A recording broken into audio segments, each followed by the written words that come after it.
Büyük bir aşkla sevdiğim, yalnız ve güzel ülkemin, dürüst insanların yaşadığı, tutkuyla bağlı olduğum Hatay'ın muhteşem bir kahvaltılığını yapacağız. Carcarun.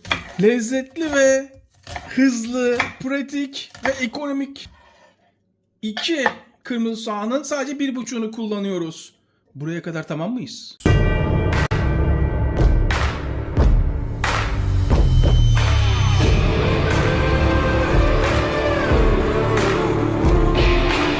Üstüne hemen biraz tuz. Bütün tuz hakkımı burada kullanıyorum. Bu tuzdan başka tarifte tuz kullanmayacağım. Saat gece 3 bir vampirin tarif defterinden bildiriyorum. Sakın tarifi yokluk yemeği diye küçümsemeyin. 3 dakikadır 4 dakikadır soğanı yoğuruyorum. Ve hemen soğanı kabın içine alıyorum. Kafalarda soru işareti olmaması için bir çay bardağı kullanıyorum. Yarım çay bardağı zeytinyağı hemen üstüne salla salla hop düşeş. Yine açta kaybediyoruz. Sizden sadece bir soğanı, sarımsağı daha doğrusu, hemen şöyle ezmenizi istiyorum. Tuzla ovduğum soğanı zeytinyağı ve sarımsakla buluşturup hemen zeytinyağının içine gömüp 15 dakika, 20 dakika bekletmenizi istiyorum. Lezzet ufak detaylarda saklı. Mümkünse çelik tava kullanın. Çok daha lezzetli olur. Tava henüz ısınmadan hemen beklettiğim lezzetlenen soğanları içine döküyorum. Çatır çutur sesleri duymaya başladığım anda hemen soğanı kavurmaya başlıyorum. Fakat yüksek ısıdayım şu anda. Hemen kısıkla ortanın arasına getiriyorum ve kavurmaya devam ediyorum. 2 dakika kavurduktan sonra hemen soğanlar tamamen tavaya temas edecek şekilde yayıyorum. Kapağını kapatıyorum ve altını kısıyorum. Sizden kısık ateşte 8 dakika, 9 dakika pişmesini istiyorum. Ama kısık ateşte dikkat edin, yakmayın. 8 dakikadır pişiyor. Beraber açalım. Benim güzel memleketimin en güzel lezzetli kahvaltılığını yapıyoruz. Koray, Hataylı mısın? Devamlı övüyorsun. Hayır, Türk'üm. 1 çay kaşığı kırmızı toz biber. Çay kaşığının ucuyla karabiber. Tamamen isteğe bağlı. Pul biber 1 çay kaşığı. Bütün baharat bu kadar. Evde herkesin yapabilmesi için süzme yoğurt kullanacağız.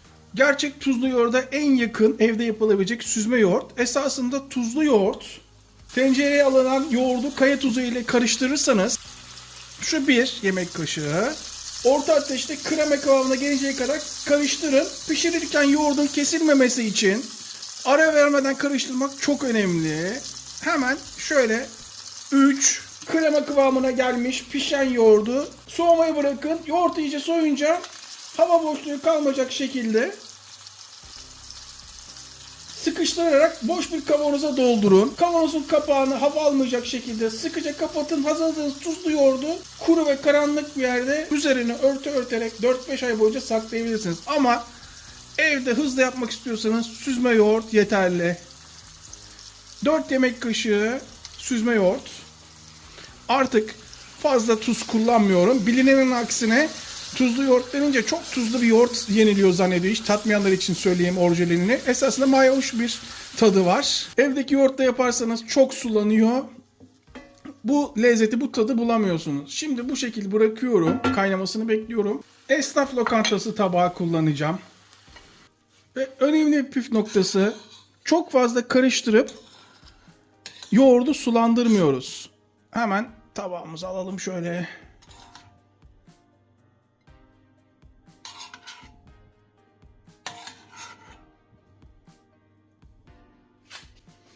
Köşesini silelim.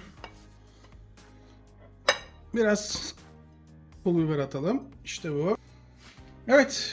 Nasıl gözüküyor? Bana sorarsanız tablo gibi oldu. Şimdi Koray, şunları yağ zannedenler olabilir. Hem yağ hem de yoğurdun suyu zaten eski zamanda somun ekmekle yenilen, gün boyu tok tutan kahvaltılık, sonra günümüzde artık meze olarak da kullanılmaya başlanmış. İftardan sahura menümüzde biz bugün sahur için kullanıyoruz. Şunun bir tadına bakalım, ne dersiniz? Ha bu arada Michelangelo, Da Vinci, Picasso, Ali Koç kalkın ulan ya, ustanız geldi. Biraz Ali Koç sen hemen kalk. Artık şunun bir tadına bakalım. Yalnız şunu yapmazsam kendimi asla affetmem. Şunu yapmam, öğrenmem yıllarımı aldı. Cüneyt Arkın'la birlikte Medrano sirkinde Cüneyt Arkın akrobasi, ata binme, okçuluğunu geliştirirken ben de ekmek atma tekniğinde uzmanlaşıp tadımda muhteşem işlere el attım. Evet, şunun şöyle bir tadına bakın bakalım. Bu kadar az bir malzemeyle açın ağzınızı. Evde az malzemeyle hayat kurtarır. Bir misafiriniz geldiği zaman sizi mahcup etmez. Şunun bir daha bir tadına bakalım. Evet. Dünyada yediğim en güzel kahvaltı veyahut da en muhteşem lezzet değil ama lezzetli.